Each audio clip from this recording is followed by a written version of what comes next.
할렐루야. 주님의 평화가 여러분들과 함께 하시기를 바랍니다. 우리 옆사람, 앞사람, 뒷사람들과 함께 인사하실 때에 환절기에 감기 조심하십시다 이렇게 인사하시겠습니다. 환절기에 감기 조심하십시다. 아멘. 감기 조심하시기 바랍니다. 우리 다시 한 번 더 인사 나누실 때에는 우리 서로 동역자가 되어서 하나님을 기쁘게 하십시다 이렇게 인사하시겠습니다. 우리 서로 동역자가 되어서 하나님을 기쁘시게 하십시다. 아멘. 하나님을 기쁘시게 하는 여러분들 되시기를 바랍니다. 오늘 본문의 말씀을 통해서 이제 디도의 동역이라고 하는 주제를 가지고 하나님 말씀을 나누려고 하는데, 이 디도라고 하는 사람을 우리가 조금 알아가면서 은혜를 좀 나누려고 합니다. 이 디도는 유대인이 아니라 헬라 문화에 젖은 이방인 안디옥 사람입니다. 안디옥이라고 하는 그 이방 도시에 이제 바울과 바나바가 1차 전도 여행을 떠났을 때에 1차 전도 여행을 통해서 처음 안디옥 교회가 개척이 되고 교회가 설립이 됩니다. 이때에 이제 이 디도라고 하는 사람이 안디옥 교회를 통해서 복음을 듣고 안디옥 교회에 출석하는 안디옥 교회의 성도가 되게 되지요. 성경에는 이 디도가 정확하게 언제, 어떻게, 어느 때에 예수님을 영접하고 믿게 되었는지 정확하게 말씀하고 있지는 않습니다만은, 아마도 이 바울 사도가 1차 전도 여행 중에 예수님을 인격적으로 만나고 영접하게 되지 않았을까 하는 그런 주장과 설들이 있게 됩니다. 이 디도가 얼마나 예수님을 믿고 얼마나 열정적으로 삶이 바뀌어지고 거듭났는지 예루살렘 총회 때에는 안디옥 교회 대표로 이제 바울과 바나바와 함께 예루살렘 교회 회의에 참석을 하는 그런 영광을 누리게 됩니다. 그런가 하면 이 바울은 2차 전도 여행을 마친 다음에 이제 디도와 함께 동행하면서 여러 가지 일을 함께 하는데, 그때 디도가 두 가지 중요한 사역을 감당하게 됩니다. 첫 번째 사역은 뭐냐 하면 이 고린도 교회 내에 이제 당파 싸움이 있게 되거든요. 너는 바울파냐, 나는 그리스도파냐, 뭐 이렇게 바울을 네 가지 종류로 이제 나눠서 싸우게 되는데, 이런 여러 가지 갈등을 이제 수습하고 또 예루살렘 교회를 돕기 위해서 구제 헌금을 모금하기 위해서 이제 디도가 고린도 교회에 파송을 받게 됩니다. 이것이 오늘 본문의 말씀이거든요. 그리고 두 번째 사역은 뭐냐 하면 디모데를 대신해서 디도가 그레데라고 하는 섬이 있어요. 이 지중해 연안에 그레데라고 하는 섬이 있는데, 그레데 교회 사역자로 임명되어서 활동하는 것이 이 디도의 두 번째 사역이었습니다. 이런 것처럼 디도는 중대한 임무를 띠고 고린도 교회에 몇 차례나 파송될 만큼 아주 성실하고 믿음직스러운 중대한 아주 사람이었다는 얘기예요. 그리고 바울이 그토록 아끼고 또 그로 인해서 위로받을 정도로 매사에 헌신적이고 진실한 사람이었다고 성경은 이야기합니다. 그리고 말씀 많은 고린도 교인들을 잘 인도해주고 그들에게 존경받는 것으로 보면 이 디도는 굉장히 현명하고 열성적이고 사랑이 아주 충만한 사람이라고 우리는 알게 됩니다. 그뿐 아니라요, 그레데 교회에 이제 파송되었을 때에는 그레데 교회의 부족한 일을 바로잡기 위해서 그레데 교회에 남겨질 정도로 일을 처리하는 능력이나 지도력이 아주 월등했던 것을 성경을 통해서 우리가 알게 됩니다. 그래서 오늘 본문 23절 말씀에 보면 바울 사도는 뭐라고 얘기를 합니까? 디도는 나의 동료요, 너희를 위한 나의 동역자요. 우리 형제들로 말하면 여러 교회의 사자들이요 그리스도의 영광이다 라고 소개하고 있습니다. 이 말씀에서 바울이 디도를 나의 동료라고 말하는 것은요, 바울과 디도의 관계가 얼마나 친밀한 관계를 갖고 있느냐, 그런 이야기를 보여주는 말입니다. 또 디도를 너희를 위한 나의 동역자라고 부르는 것은 뭐냐 하면 디도가 바울과 함께 고린도 교회를 위해서 열심히 수고하고 있다라고 하는 것을 보여주고 있어요. 계속해서 읽어보면요, 교회의 사자들이라고 소개하는 것은 디도가 각 교회의 지도자로서 특히 구제를 위한 연보를 관리하는 일꾼으로 임명되었음을 알 수 있게 됩니다. 그리고 그리스도의 영광이라고 표현한 이유는 디도로 인해서 고린도 교회의 분쟁이 잘 해결되어져서 하나님께 영광 돌릴 수 있기 때문이다 라고 말씀을 드릴 수 있습니다. 여러분, 그렇다면 이 바울이 디도를 이렇게 귀하게 소개한 이유가 도대체 뭐냐는 거예요.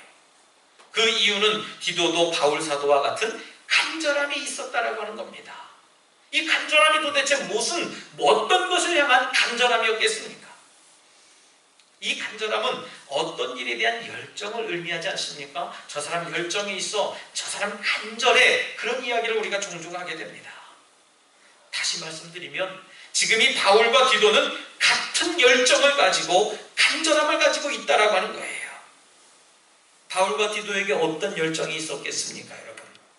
바울과 디도는 하나님 말씀대로 살아보려는 열정이 그들 가운데 있었다는 겁니다. 여러분들 믿습니까? 우리들 가운데 그런 열정이 있어야지 돼요. 말씀을 듣고 주일에 한번 그냥 예배 드리는 걸로 만족하는 것이 아니라 말씀을 들었으면 그 말씀으로 말씀대로 살아가려고 하는 그런 열정이 저와 여러분들 가운데 있어야 된다는 얘기예요.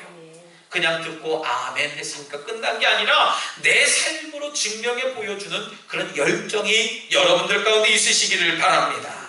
그리고 영혼 구원을 하려고 하는 그 구령의 열정과 어려운 이웃들을 도와주려고 하는 그 구제하려고 하는 열정이 바울사도와 디도에게 있었다는 얘기예요. 그래서 바울사도는 자신과 같은 그런 열정을 디도에게도 주신 하나님께 감사한다라고 표현을 하고 있는 겁니다. 여러분, 우리가 주님께 칭찬받는 일꾼 되기 위해서는 바울과 디도와 같은 그런 불꽃 같은 열정이 우리들 가운데 필요하다는 겁니다. 왜냐하면 열정을 가진 사람만이 자기에게 맡겨주신 그 하나님의 사명을 아주 충성스럽게 잘 감당할 수 있는 거거든요. 여러분들도 바울사도와 디도와 같은 열정을 품으시는 가운데 신앙의 열정이 넘치는 그런 교회가 여러분들 가운데 임하시길 주님의 이름으로 부탁드리겠습니다. 그래서 하나님의 뜻을 온전히 이루는 귀한 일꾼들로 한 사람 한 사람 사용되시고 쓰임받으시기를 바랍니다. 할렐루야. 그것이 바로 우리가 일꾼으로 쓰임받는 이유예요. 앞에서 말씀드렸던 것처럼 이 디도에게는 두 가지 사역이 주어졌다고 말씀을 나눴습니다. 첫 번째 사역이 뭐였습니까? 고린도 교회로 파송되었다는 거예요. 그 이유를 알기 위해서는 우리가 고린도 교회의 상황을 조금 알아야 됩니다. 디도가 고린도 교회에 파송되기 전에는 고린도 교회에 무슨 파가 있었다고요? 4개의 파가 있었다고 서두에 말씀드렸어요. 바울파, 게바파, 아볼로파, 그리스도파, 이 4개의 파당이 형성되어져 있었어요. 그래서 이 파당이 서로 연합해서 동거하고, 야, 네가 못하는 거 있으면 내가 도와줄게, 내가 잘하는 거 있으면 나 좀 도와다오, 서로 이렇게 연합해서 동거하면 참 아름다운 모습일 텐데 서로 싸우는 거예요. 야, 너 잘 못하잖아, 내가 할 거야. 야, 그 정도쯤이면 나도 할 수 있어. 그 정도쯤이면 우리 집 애도 할 수 있다. 야, 자꾸 서로를 비방하는 겁니다. 그리고 그들이 서로의 지식과 철학을 가지고 세력 다툼을 하는 거예요. 우리 파가 더 힘이 세, 우리 파가 더 경건해, 우리 파가 하나님 더 사랑하실 거야. 그렇게 세력 다툼을 하는 거예요. 뿐만 아니에요. 고린도 교회는요, 영지주의자들이 거짓 가르침을 가르쳤기 때문에 그것을 따라가고 있었어요. 영지주의자들은 무슨 가르침을 가르쳤냐면요, 이 영지주의라고 하는 그 종파는 뭐라고 하냐면, 육신은 무익하고 오직 하나님께 영광 돌릴 수 있다라고 얘기하는 거예요. 그러니까 육신은 아무 소용이 없으니까 내 영광 하나님께 돌릴 거니까 내 육신은 아무나 해도 돼. 그러니까 육신으로 죄를 짓고 육신으로 파당하고 간음하고 음란한 행동이 난무했고, 심지어는 남창까지 이 고린도 지역에 난무할 정도로 아주 음란한 그런 도시가 되었어요. 여러분들, 이런 도시에 바울사도가 직접 찾아갈 수가 없었던 겁니다. 왜냐하면 이런 상황 속에 바울사도가 고린도 교회에 직접 나타났다가는 물론 자신을 따르는 바울파에게는 환영을 받을 수 있겠지. 이야, 바울사도가 왔어, 역시 우리를 사랑하는구나, 이렇게 환영받을 수 있을지 모르지만 다른 당파들로부터는 모함과 배척을 받을 것이 아주 불보듯 뻔하지 않습니까? 그런데 그로 인해서 오히려 고린도 교회가 혼동스러워지고요, 자신은 심한 모욕을 받고 에베소로 돌아오는 아픔을 경험하는 그런 모습을 우리 에베소 교회에서 바울사도는 경험을 하게 됩니다. 바울은 먼저 디모데를 고린도 교회에 보내기로 작정하고, 그 다음에 에바브로디도라고 하는 사람을 고린도 교회에 편지를 보내면서 그를 정중하게 대접해줘라 라고 하면서 그에게 편지를 줬다라고 우리는 지지난 시간 계속해서 말씀을 나눴습니다. 그런데 무슨 사정인지는요 정확하게 성경은 말씀하고 있지는 않습니다만은 디모데가 별로 좋은 성과를 갖지 못하고 그냥 돌아오게 돼요. 그래서 그 후로 고린도 교회 사정은 계속해서 악화가 되어져 갑니다. 누구의 이야기도 안 들어요. 여러분들, 이 교회에도 마찬가지입니다. 교회에도 목사가 있고 또 그 전도사들도 있고 또 어떤 장로들도 있고 또 여러 직분들이 있습니다. 목사의 이야기를 듣지 않으면요 하나님의 이야기도 듣지 않는 겁니다. 목사에게 순종하지 못하면요 여러분들 하나님께도 순종하는 것 굉장히 어려워져요. 반대로 목사의 말에 순종하게 되면 하나님 말씀에도 여러분들 순종할 수 있는 줄 믿으시길 바랍니다. 목사의 말에 인정하고 그것을 반응하게 되면 하나님 음성을 들으면 여러분 그 음성에 반응하게 되어져 있어요. 고린도 교회가 계속 악화되어져 갑니다. 그때의 바울 사도는 자신이 가장 아끼는 두 명의 제자 디모데와 디도 중에 디도를 다시 보내기로 결정을 내리게 됩니다. 그 이유는 디모데보다 디도라고 하는 사람이 약간 나이가 더 많았을 거라고 성경은 이야기해요. 그리고 디도의 성격과 사람을 다루는 소질을 가만히 보니까 디모데보다 더 원숙한 사랑이 넘치는 사람이었음을 이제 바울 사도가 알게 됩니다. 그래서 오늘 본문의 18절과 22절 말씀에 보면 디도와 함께 두 명의 형제를 고린도 교회에 파송하게 됩니다. 여기서 디도와 함께 파송된 두 명의 형제가 누군지는 성경은 얘기하지 않아요. 이름도 알 수 없습니다. 어디 출신 사람인지도 몰라요. 몇 살인지 알지도 못하고요. 어디에서 사는 사람이었다 얘기하지 않습니다. 그러나 분명한 것은요. 한 형제는 본문 18절 말씀에 말하고 있는 것처럼 복음으로서 모든 교회에서 칭찬받는 일꾼이었다고 이야기해요. 칭찬받는 일꾼이요. 다른 한 형제는 22절에서 말씀하고 있는 것처럼 여러 가지 일에 간절한 열정이 있었다고 얘기를 합니다. 그리고 고린도 교회 성도들을 크게 믿음으로 더욱 열정을 가진 사람이라고 소개하고 있어요. 그런데 이들은 바울이 선택한 형제들이 아니에요. 누가 그들을 디도와 함께 고린도 교회로 보내기 위해서 선택을 했겠습니까? 19절 말씀에 나와 있습니다. 바로 여러 교회에서 이 교회에 의해서 택함을 받았다고 이야기를 해요. 다시 말씀드리면 여러 교회에 의한 공식적인 투표를 통해서 그 두 형제가 선택되었다고 말씀을 드릴 수 있습니다. 이처럼 택함을 받았다라고 하는 것은 그만큼 공신력이 있지 않습니까? 이 공신력이 있는 사람들이라고 하는 사실을 오늘 성경은 다시 한번 이야기하는 겁니다. 왜 그들을 디도와 함께 보냈을까요? 20절 말씀에 보면 그들이 가지고 갈 그 거액의 연보, 거액의 헌금에 대해서 아무도 비방하지 못하게 하기 위해서 이 두 사람을 디도와 함께 보내기 위했다라는 얘기예요. 예루살렘 교회를 돕기 위해서 고린도 교회에 연보를 할 것을 격려하고 또 드려진 연보를 예루살렘 교회까지 다시 운반하는 데 있어서 조금 더 부족한 것이나 의심받을 만한 일이 없도록 하기 위해서 이 두 사람을 공신력 있게 교회마다 다 선투표를 해서 뽑았다는 거예요. 그런데 이처럼 중요한 사역을 사도 바울이 디도에게 권면했을 때에는 디도는 거절하지 않았습니다. 오히려 고린도 교회에 파송되는 일을 아주 기뻐하면서 여겼어요. 내가 고린도 교회에 가서 다시 한번 저들을 권면하고 저들에게 내가 사역을 할 수 있구나. 감사함으로 자원하며 동참하게 되었습니다. 우리는 여기에서 하나님의 일을 하는 데 있어서 자원하는 심령이 절대적으로 필요하다는 것을 다시 한번 깨닫게 됩니다. 왜냐하면 그 어느 누구라도요 명령에 의해서 하는 일은 참된 사랑을 할 수가 없어요. 명령받아서 하게 되면 그것은 수동적으로 할 수밖에 없습니다. 진실한 구제를 할 수가 없어요. 그래서 마지못해 억지로 참석한 기도 모임이나 예배나 봉사에는 기쁨이 하나도 없는 겁니다. 심지어는 이 실증을 느끼고 몰래 다른 사람이 보지 않으면 살짝 도망가는 일도 있게 되는 겁니다.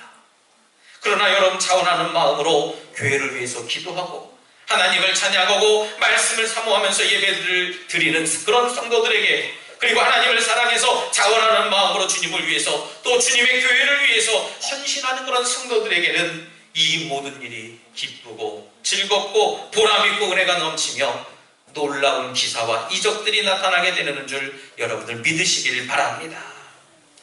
디도도 이처럼 기쁘고 즐거운 마음으로 자원해서 고린도 교회를 방문하기 때문에 이 고린도 교회의 여러 문제를 하나하나 아름답게 해결해 나갈 수 있게 되게 된 겁니다. 그리고 많은 구제 헌금을 모금해서 예루살렘 교회에 기쁨으로 전달할 수 있는 거예요. 뿐만 아니라 이런 일들로 인해서 바울 사도가 마지막 3차 전도 여행을 할 때에 고린도 교회를 기쁨으로 방문할 수 있게 됩니다. 얼마나 기뻤는지 몰라요. 안정되고 평안한 마음으로 다음 전도조인 로마로 전도갈 수 있게 된 모습이 바울 사도의 모습이 되게 되었다는 얘기예요. 오늘 본문에 나오는 말씀은 아닙니다만은 디도의 두 번째 사역이 있었습니다. 그 사역은 그레데 섬의 전도자로 파송된 거예요. 아까 서두에도 말씀드렸습니다만은 지중해 연안 쪽에 이제 그 그레데라고 하는 섬이 있어요. 그 당시에 그레데 섬에는 디모데라고 하는 이제 일꾼이 그 섬에서 목회를 하고 있게 됩니다. 근데 이 바울 사도가요, 제3차 전도 여행을 위해서 디모데를 에베소로 이제 부르게 됩니다. 에베소로 잠깐 와 주십시오. 이러면서 이제 공백이 생기게 된 그레데 교회를 돌보도록 디도가 그 공호 사역자로 파송을 받게 되는 겁니다. 이 그레데 섬은 지중해 상에 있는 그 큰 섬으로 많은 도시와 섬들이 있게 됩니다. 이곳에 상당수의 교회도 있었습니다. 마치 덕적도처럼 말이에요. 이 근원에서 우리 덕적도가 제일 크다 그러지 않습니까? 저는 이 성경 본문을 바라보면서 우리 덕적도에 있는 덕수교회의 모습을 가만히 보게 됐어요. 이 그레데 교회도 두 가지 문제점이 있게 됐습니다. 하나는 많은 사람들이 믿음을 가졌다라고 하면서도 그에 따르는 실천적인 선한 행위가 없었다는 거예요. 그리고 다른 한 가지는 고린도에 가까이 있다 보니까 여기에도 역시 영지주의자들의 거짓 가르침으로 인해서 영적으로 매우 혼란한 그런 상태에 이르게 됩니다. 흩어져 있는 성도들을 모아서 교회를 세워나가기 위해 여러 장로들을 세우려고 하는데 대부분의 성도들이 가족 모두가 다 예수를 믿는 것이 아니었었어요. 가족 중에 일부만 예수를 믿고 있었습니다. 그 이유 중에는 뭐냐면은 그 가족 중에 한 사람만 믿어도, 온 가족 중에 한 사람만 예수를 믿어도요 구원받을 수 있다고 이 거짓 교사들이 가르쳐줬다는 얘기예요. 얼마나 잘못된 겁니까? 우리 교회도 보면은 대표로 나오시는 분들도 있어요. 속회에서도 대표로 나오시는 분들, 또 가정에서도 대표로 나오시는 분들, 그런 대표가 있지 않습니까? 아마 누가 가르쳐줘서가 아니라 그냥 그렇게 된 것 같습니다. 그런데 이 그레데 교회는요, 디도가 파송되어져서 남은 여러 가지 일들을 정리하고 바울 사도가 가르쳐준 대로 이제 도시마다 장로들을 세워서 하나님의 일을 효과적으로 이제 하는 데에 이제 성공을 하게 됩니다. 이처럼 디도는요, 그레데 섬에 잠시 머물러 있는 동안에 이 그레데 교회의 잘못되어 있는 신앙상을 바로잡게 됩니다. 여러분들, 잘못된 신앙상이 내 안에도 있다는 거예요. 여러분들 안에도 있고요, 우리 교회 가운데도 잘못된 신앙상이 있어요. 그런 신앙상을 바로잡았고 하나님 앞에 점점 더 든든하게 세워가는데 그레데 교회를 온전하게 세웠다는 사실을 믿으시길 바랍니다. 사랑하는 성도 여러분, 우리는 디도를 통해서 우리 주위에 믿을 수 있는 동역자가 있다는 사실이 얼마나 중요한지 몰라요. 여러분 한번 생각해 보세요. 내 주변에는 내가 함께 기도할 수 있는 기도의 동역자가 있는지, 아니면 내가 어떤 사람을 험담하기 위해서 그 사람한테 가서 이 사람 나쁜 사람이야, 이 사람 저 사람 못된 사람이야, 그렇게 뛰어가서 이야기할 사람만 있는지, 여러분들 곰곰 생각해 봐야 될 문제입니다. 내가 힘들고 어려울 때에 나 이것 때문에 힘들어, 함께 기도해줘. 그런 기도의 동역자가 여러분들 가운데 많이 있으시길 주님의 이름으로 부탁드리겠습니다. 여러분들도 오늘 주신 하나님의 말씀을 통해서 이 기도라고 하는 그 기도 사도 같이 우리들 사도 바울과 같은 간절함, 다시 말씀드리면 하나님 말씀대로 좀 살아보겠다라고 하는 그런 열정이, 또 영혼을 구원하려고 하는 그 구령의 열정이, 또 어려운 이웃을 구제하려는 그런 열정이 여러분들 가운데 있으시기를 부탁드리겠습니다. 또한 기도와 같이 자원해서 우리 주님과 주님의 교회를 위해서 봉사하고 헌신하시는 가운데 기쁘고 즐겁게 신앙생활 하시길 바랍니다.